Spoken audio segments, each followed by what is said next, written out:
આજકાલ આ reality show નો રાફડો ફાટ્યો છે ભાઈ, અને એની અસર ઘેર ઘેર દેખાય છે.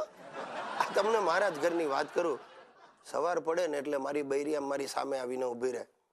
શું આજે જમવામાં શું બનાવું? એ રોટલી શાક, બી દાળ ભાત, સી ભાખરી શાક કે ડી દાળ ઢોકળી? ને હું પાછો લાઈફ લાઈન યુઝ કરું, ફોન અ ફ્રેન્ડ. બાજુવાળાના ઘરે સારું શાક બન્યું હોય ને એટલે હું કહી દઉં, સુશી તું ફક્ત રોટલી બનાવ, શાકની વ્યવસ્થા થઈ જશે. અને રાખી સાવંતની જેમ મારી બૈરી ઉછળે, હા જાણું છું, તમને તો બાજુવાળી ચાંપલીના હાથનું જ ભાવે છે. ભાભી ભાભી કરતા છેક રસોડા સુધી ઘૂસી જાવ છો. સખણા રેજો, તમને કહી દઉં છું. મારું મગજ ફરશે ને તો તમને ટીવી શો માં ખેંચી જઈશ ને તમારો ઇન્સાફ કરાવીશ. મારી પબ્લિસિટી થશે પણ તમારી આબરૂના તો ધજાગરા ઉડશે. શું કેવું યાર, હાલત થઈ જાય. એટલી સક્કી છે ને મારી સુશીલા. ઘણી વાર તો મને થાય કે એનું નામ સુશીલા નહીં, સક્કીલા હોવું જોઈતું હતું. બોલો, જરાક કોઈકની સાથે આમ હસીને વાત કરું ને બસ પાછળ જ ઉભું હોય તરત ચાલે મને. શું છે આ લટુડા બટુડા થી ના કરો છો તમે? બધી મને ખબર છે.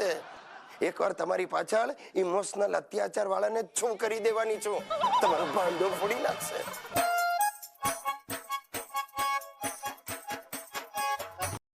નહીં માનો, મારા 82 વર્ષના દાદાને રિયાલિટી શો ની ઓફર મળી છે, ઝટકા લગા. અને એ જ ચેનલ વાળો મારી પાછળ પડ્યો છે. મને મેઇન રોલમાં લઈને એક સિરિયલ બનાવવા માંગે છે. ટાઇટલ આપ્યું છે સાસરીએ મત જાજો ગિરીશી. અરે ફોટો સેશન પણ કરાવી લીધી છે. જાત જાતના ફોટા, વીર રસ, હાસ્ય રસ, કરુણ રસ, ખેંચા ખેંચ રસ. અને ખોટું શું કામ કહું, સુશીલાની પણ હવે ઇમેજ ઇમ્પ્રેસિવ થતી જાય છે. કદાચ આગામી બિગ બોસમાં એનો નંબર લાગી જશે. અને હું પ્રાર્થના કરું છું નંબર લાગી જાય, ઘરમાં થોડી શાંતિ. અને જ્યારે અમે આગળ વધી ગયા તો હિતિયો અમારો પાછળ રહે, એ તો નક્કી પોતાનું કંઈક કરી જ લેશે. અને અમે નિશાળવાળાએ માન ભેર એને લિવિંગ સર્ટિફિકેટ આપ્યું છે, એટલે હિતિયો જરૂર નામ રોશન કરશે. વાહ વાહ વાહ, વિચાર તો કરો, એક જ ફેમિલીમાં 5 સેલિબ્રિટી. આ એટલે મેં કઈ ફેમિલી નતું વધાર્યું, આ અમે 3, મારા બાપા ને મારા દાદા. ખરેખર ભગવાનની મહેરબાની છે. ખોબલે ખોબલે મને સુશીલ અને સંસ્કારી સગાવાલા આપ્યા છે. મારા સાસરિયા ખરા ને, મારી સાસુ, સસરા, સાળો બધા યુનિક આઈટમ છે.